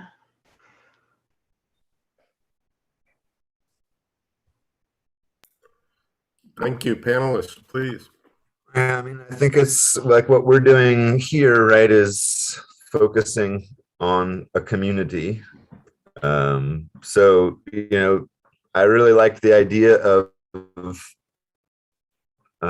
exposing this model in a playful way where people are at, you know, maybe all of the models are in Minecraft type of an environment, right? And these are virtual places that we can go. different communities, right, that might be interested in stuff. But the history of 3D graphics is something that comes right up to today. And, you know, you look at the Discovery Channel and you can point and say, look at that particle system, you know, and it's like, that's makes it real, to me anyway. And I think that could be an educational window. To the last question, certainly when we have the meeting at SIGGRAPH with our librarian friends and the workshop maybe next year, we'll have food and drink.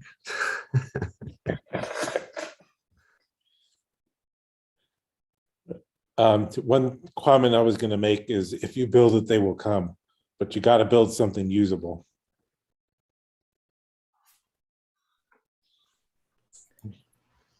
Yeah, and I think that's another barrier, actually. You know, it's like, oh, here's JavaScript and Python. I guarantee you most people are like, no, just give me that same Windows interface that I'm used to. So how do you, or, you know, Mac interface, how do you get the interface such that all I have to do is drag and drop and I'm now doing all the X3D? I would dispute that. Playful. You think about WIMP interfaces. At one point, they were new and faced a lot of resistance in getting accepted. Right, but I don't see people wanting to go out and learn JavaScript right now. I mean, No, but JavaScript is not an interface. I'm thinking of interactive 3D computer graphics. That's an interface. But if JavaScript is, or any of those languages, that's for developers. It's not for people. Don't take that statement wrong, everybody. So. Well, I understand what you're saying, but I'm saying to get it to people, that's the transition we need to make, right? Right now we're still with the developers, and now you want to get it to people. So right. I have a. Oh, sorry. Well, I'm just saying that's perhaps Sorry, Carol, another finish. part to look at. In a separate initiative that I call Project Cadmus, I'm actually addressing all of these issues, like how do you do history, but how do you manage it using knowledge science? And this is a topic for a different seminar. Well, I have an existence proof, at least for 2D interactive graphics, which I think is somewhere in the SIGGRAPH charter. It has been. I get to brag now, the cliche bragging about the grandparents. 4-year-old granddaughter yesterday was on a PBS Kids site and said, hey, we went to see Eleanor and learned how to make soup. And she made, you know, she's digging things out of the ground and rinsing them off and chopping them up. And I'm kind of looking forward to the radish and carrot soup. I've never had that before. It looks good. And she did 6-8 soups in an hour. And it's like, let's rock. And I think that's kind of maybe similar to what you're telling us, Carol. We got to get out of geek stuff and just get it out there.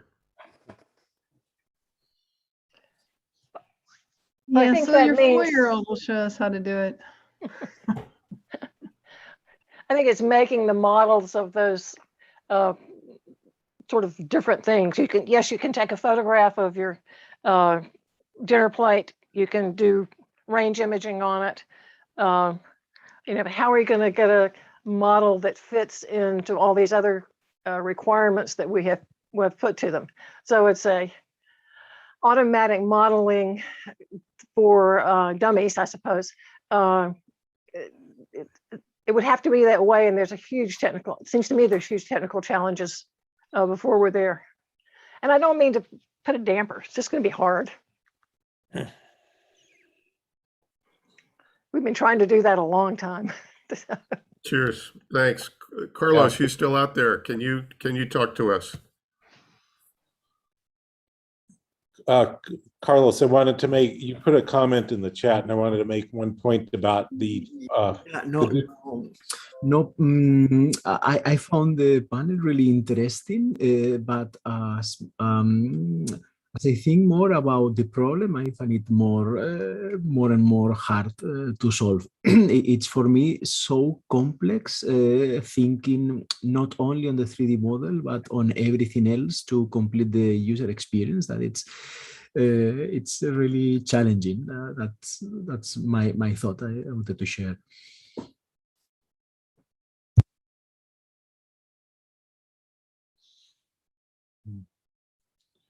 And Carlos, your comment Open in the science, chat open about- code, open data, fair data, cultural heritage, preserving experience, not just. Yeah, so it's not only the data, let's say, it's also the code that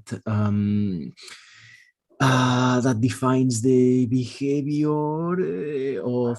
I'm thinking, for example, on some very beautiful demonstrations in the cultural heritage domains that are available in the web. And and without the associated code, we are preserving just, let's say, a static, very incomplete view of what has been created. But on the other hand, thinking, for example,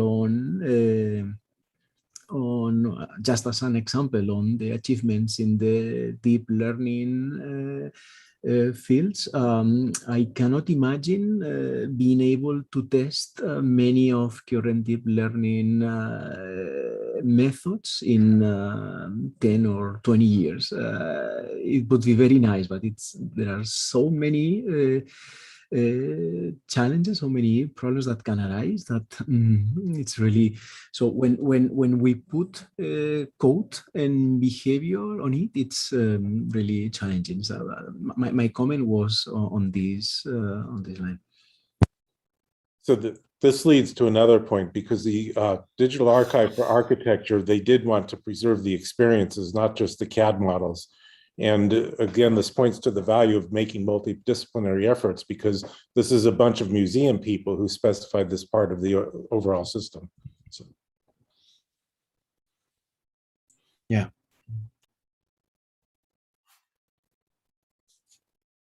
Yeah, and apologies, we couldn't have you on camera to do that, but your points are well taken, I think, and we want to keep collecting these opinions, because it's not about one or two right answers, but how do we all go forward?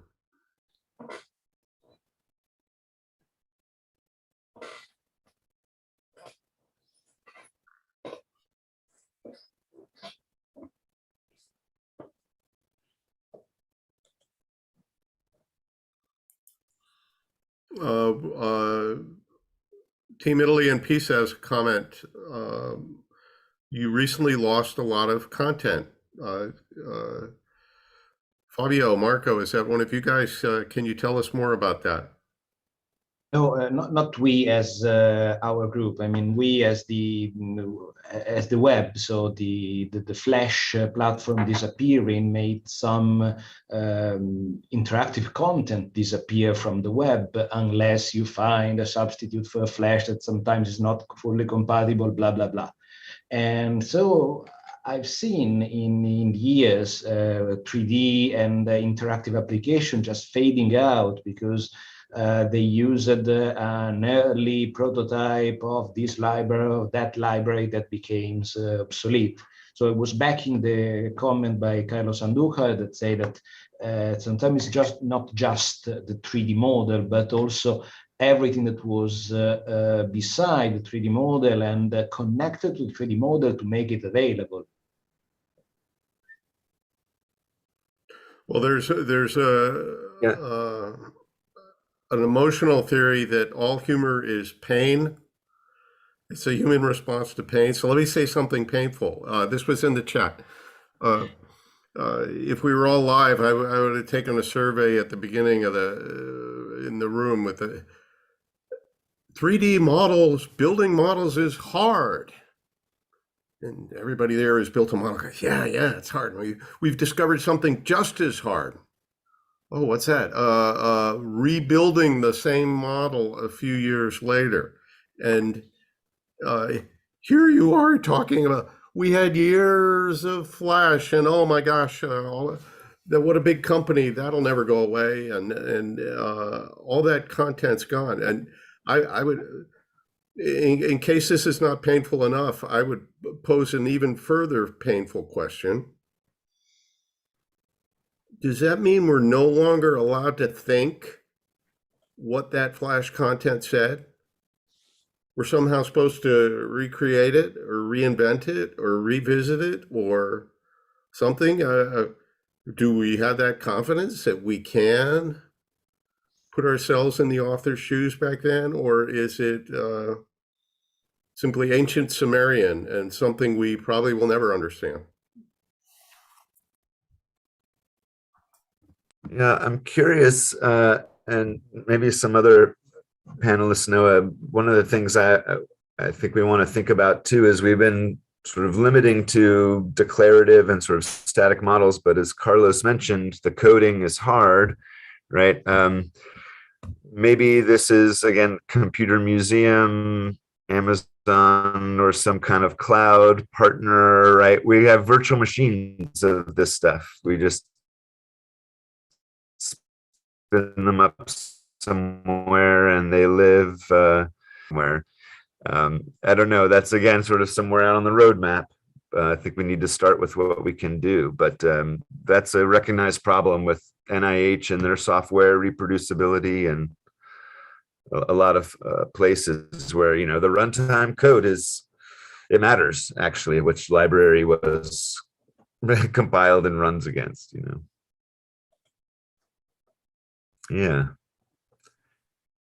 Yeah, so maybe thinking about a roadmap. Sorry, Don. No, point well taken. Did you finish? Yeah, okay, great. Perhaps one more question. Christophe, you showed us interesting picture of the Rosetta Stone, which gave 3 fragments of vocabularies, and was a major milestone in unlocking the knowledge of antiquity, at least to a certain level. Did you have a comment about this, please? Christophe, are you with us?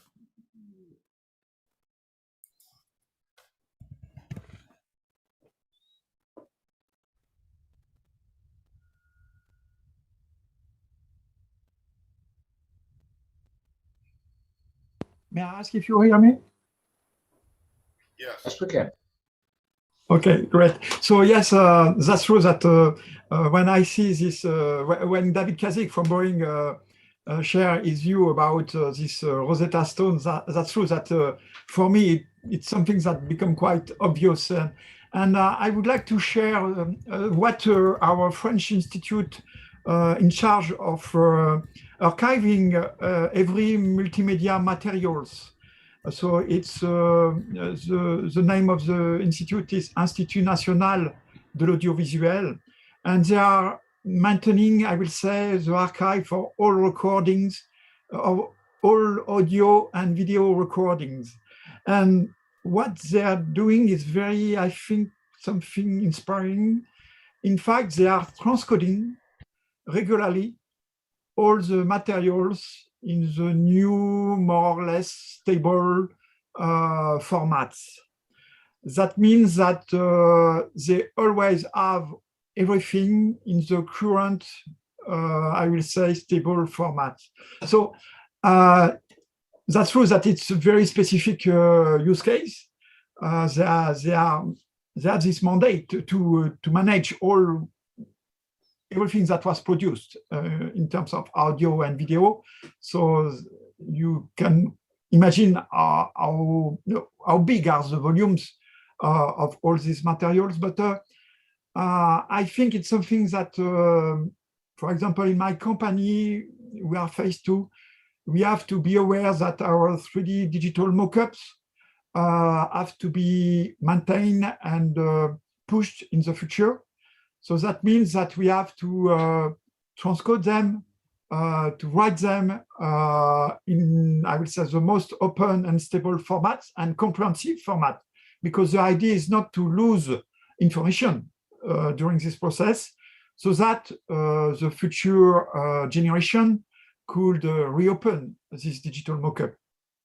So yes, it's in a few sentences what I would like to write with this Rosetta Stone concept. Thank you.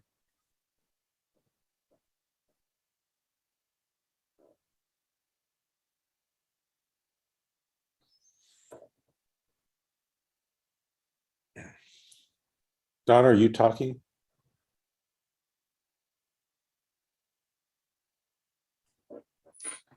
Can't hear you. His microphone is on in the chat, or at least in Zoom, his microphone is on, so it probably is something local. Done? Yeah.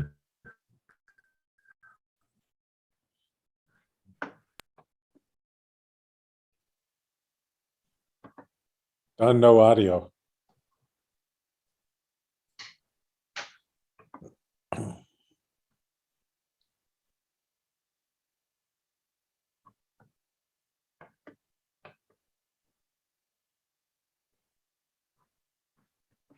Okay, could be a connection. But I think we were sort of wanting to think about next steps and wrapping up our session. Yes? Oh, here he comes again. Oh, good.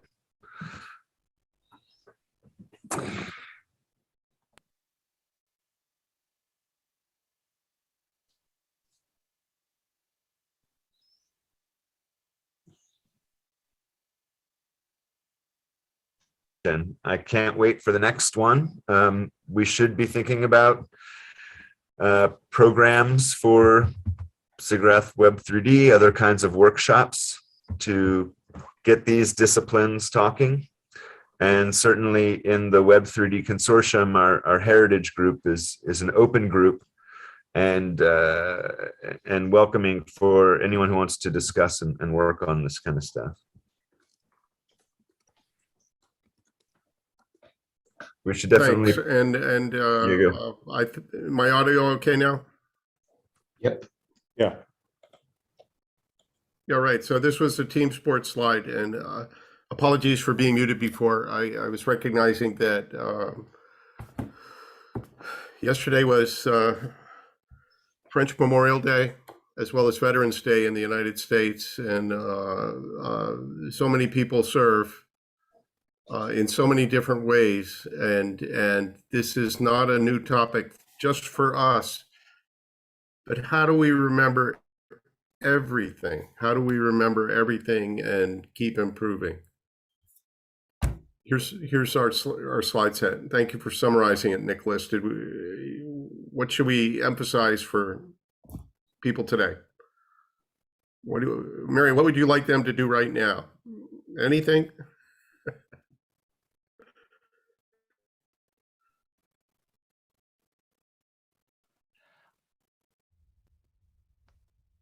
I think if you, I think that decide whether you want, I personally would rather that your volunteer and ideas emails go through the Web3D at this point, and not, we don't overload Monty and Jan because they're up to here anyway. So that contributor form, but look at it because they are looking for specific things like flash drives for particular conference proceedings.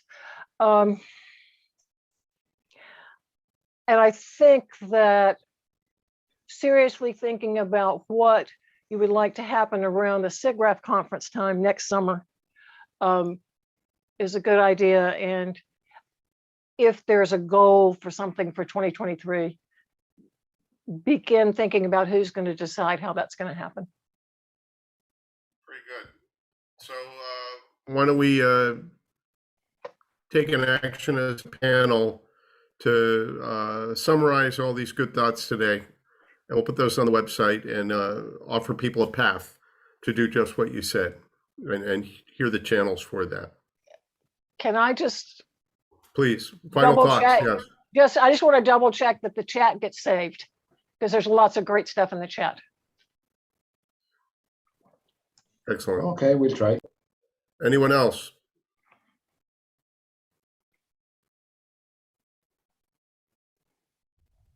Well, you guys are awesome. And no good deeds go unpunished. So here we are. Let me Thanks, thank all everyone. the contributors today. Enjoyed it. All right. We'll see you guys. Thank you Thank all. you, Web3D. Thank you everyone for participating, and see you this afternoon at the final paper session and then the closing. Be there. Bye. Thanks. Good night.